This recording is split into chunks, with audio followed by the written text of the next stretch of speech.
For me, mindfulness is something that I do on my own when it's quiet. And just listening to your body and what it feels. Acknowledge those feelings, accept those feelings.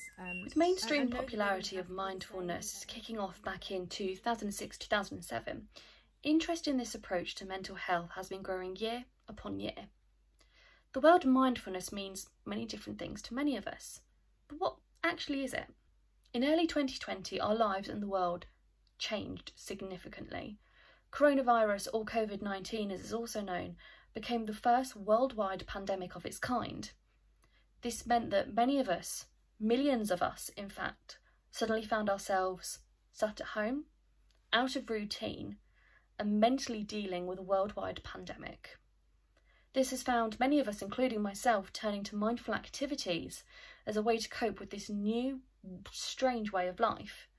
And this leads me to question, what actually is mindfulness and how does it work?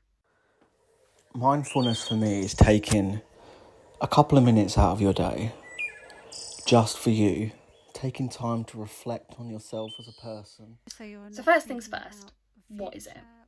Dr. Jon Kabat-Zinn, who we could call the father of modern mindfulness, states that in its simplest form it is us paying attention to something in a particular way and doing it on purpose.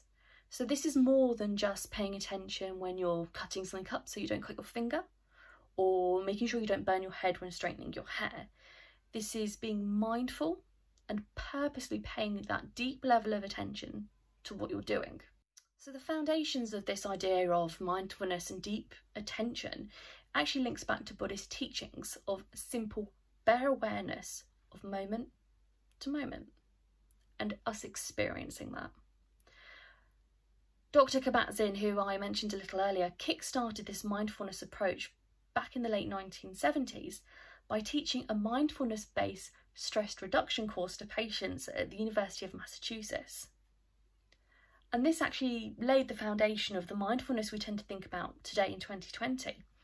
And that is the mindfulness-based cognitive therapy approach, which in short is taking the processes of cognitive behavioural therapy, of doing things that you enjoy and purposely doing them in an effort to boost your mood, and integrating this with mindful activities, which, thinking about it, for me, they go hand in hand. So the interesting part is what this actually does to our brain. Our brain is segmented into 10 parts, and each of those 10 parts specialise in its own function. And researchers have found that mindfulness is linked to an increase in grey matter concentration found in the hippocampus. The hippocampus sits in our temporal lobe, which is buried deep in the centre of our brains, and is responsible for the consolidation of information and memories. Researchers suggested that the left part of the hippocampus is linked to our sensory perception, sight, hearing, taste, smell, but also controls our emotions, speech and decision making, which are all areas people have reported to have been impacted by mindfulness activities. So this means that with the practice of mindfulness, we are exercising our brain as a muscle, which means by doing things mindfully, such as yoga or crafts, we could actually be improving our ability to turn the short-term memories into long-term ones, as well as regulating our own emotions. And to the moment you are living, it doesn't matter even if you're doing something simple like brushing your teeth. It could be simply being present, so connecting with that. So mindfulness means many different things to many different people, and there are as many different ways to achieve mindfulness as there are in the ways that it affects people. For me personally, spending time in nature is one of the first types of things I think about when you say a mindfulness activity. So this may be going for a walk outside, or simply sitting in the garden with a cup of coffee watching the birds on the bird feeder.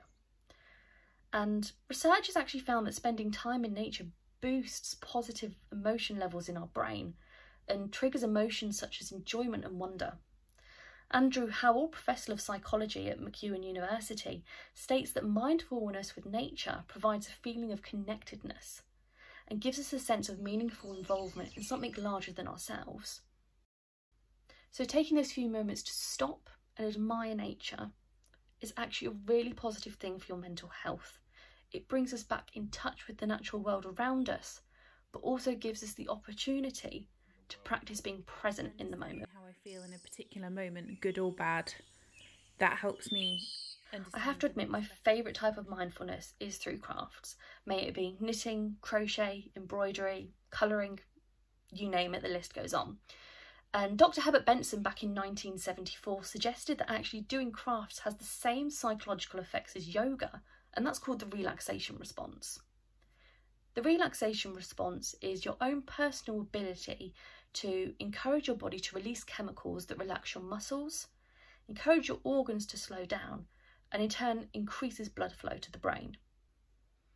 Dr. Benson describes this deep relaxation as something that actually engages with our nervous system and can have astounding effects through that slowing down process, reducing anxiety, reducing depression. And it can be achieved through everyday things such as meditation or anything that breaks the train of everyday thought. So this is where mindfulness comes back in. Breaking through these patterns can be achieved by using that technique, such as repetitive sports, muscle relaxation techniques, or of course, as we've mentioned before, taking part in things like yoga and craft activities. I know that they don't have to be the same at any point in the day, but really just making sure you ask yourself, how am I today, as well as asking other people around you. So in this strange time we are facing during the coronavirus outbreak, when we're surrounded by a lot of unknowns and uncertainty, the practice of mindfulness could be hugely beneficial to our mental health in the reduction of anxiety and potentially depression. So taking those few moments to stop, reconnect with yourself, is scientifically proven to be beneficial to your mood, to your mental health, and actually help with memory. So going back to the Buddhist roots of mindfulness, and in the wise words of the Buddha, do not dwell on the past, do not dream of the future, concentrate the mind on the present moment.